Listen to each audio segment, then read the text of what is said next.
Is it still infrastructure week? Is it still infrastructure week? I thought that was over with the last administration, where every week, well, every day was infrastructure week, right? So Joe Biden is running out of time with everything on the line. We are running out of time, and I'm going to explain that by the end of this take that I'm doing right now. By the way, it's Mark Don's take, right? I'm being transparent here. When I give you this at the top of the show, I tell you it's my take, all right? It's not just, like some channels, opinion or propaganda. Democrats are running out of patience with the holdouts in their own party. Joe Manchin getting FaceTime with the president today for more than an hour. Kyrsten Sinema having not one, but three White House meetings today. Yet sources tell CNN that there are still plenty of areas of disagreement, and it's not at all that clear how quickly a deal could be reached. That as the House Speaker Nancy Pelosi does a 180, now saying that she's going to hold that vote on Thursday on the president's bipartisan infrastructure bill without a deal on the massive spending bill that could reshape the lives of millions of Americans. And progressives are digging in their heels.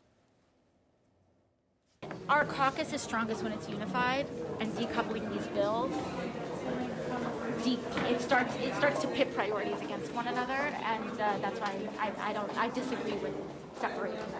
It goes on and on and on. We're talking, and nothing is happening. And I think that's why it's important that we defeat the infrastructure bill in the House, and that if these guys want to see the infrastructure bill passed, they're going to have to deal with us in reconciliation. He's right about that one thing. Talk, and nothing happens.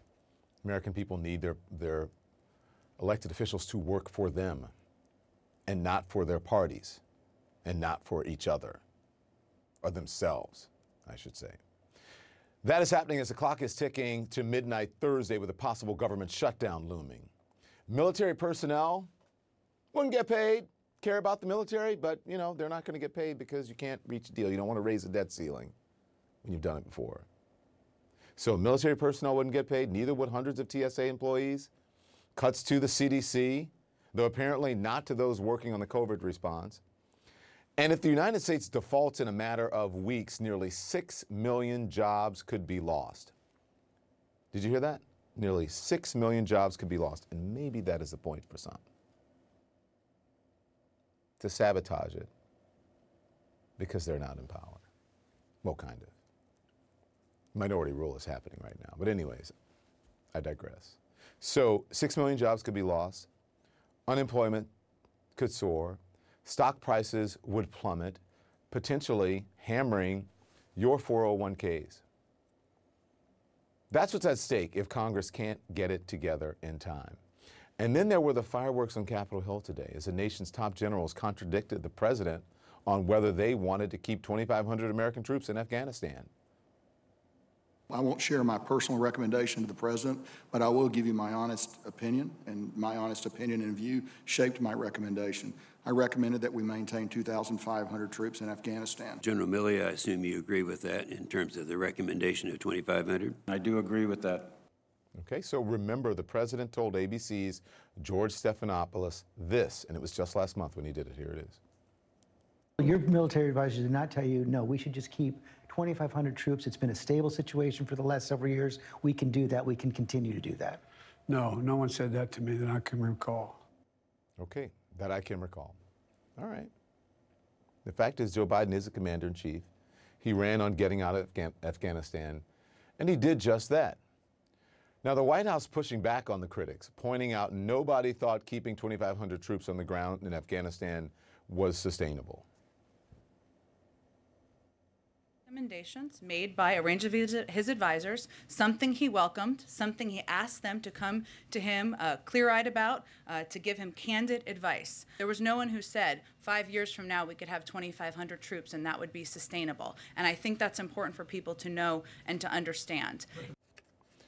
He can't recall, but the two gentlemen saying they told him. And then there is General Mark Milley's response to reporting in Bob Woodward and Robert Costa's book, it's called Peril, that he agreed with Nancy Pelosi that the then president was crazy during a call 2 days after the insurrection at the Capitol.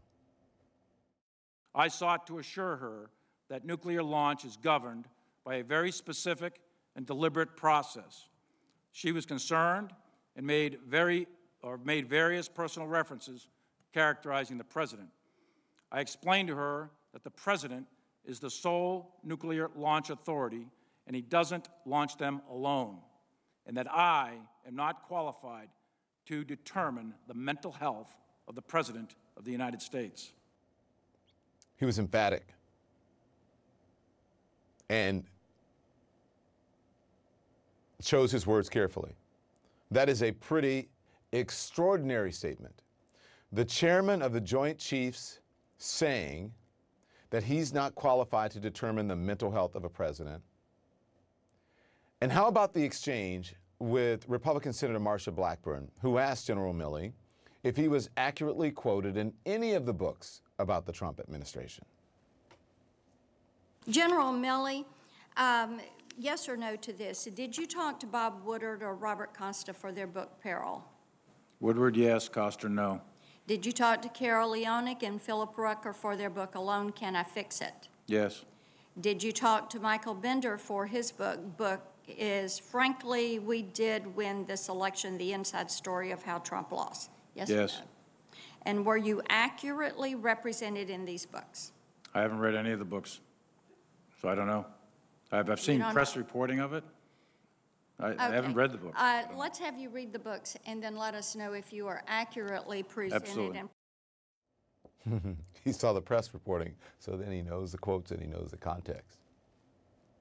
You will notice that he didn't say he was misquoted in the Revelations in any of those books. There is another book in the news as well from former Trump White House press secretary Stephanie Grisham. I don't know, I'm calling her press secretary because you know she's the one who never held a press briefing, which was her job, right? That was her job. So she's got a new book out. Hugely ironic title. It's called I'll Take Your Questions Now. The New York Times reports that Grisham writes that the then president, inspired by North Korea's brutal dictatorship, asked her to research ways the press could be barred from the briefing room, which seems like a waste of time since she wasn't briefing anyone. She also strongly implies that the former president's secret visit to Walter Reed in 2019, remember, appeared to be for a routine colonoscopy. But she claims that he didn't want his own vice president to be in power while he was sedated, so he kept the whole thing quiet. Okay. And then there's what she calls Trump's son-in-law and senior advisor, Jared Kushner. Rasputin, is that Rasputin or Raputin? In a slim-fitting suit, the Slim Reaper. Okay. Sure, she won't answer the questions now, but she never spoke up about any of this at the time when it might have done the country some good.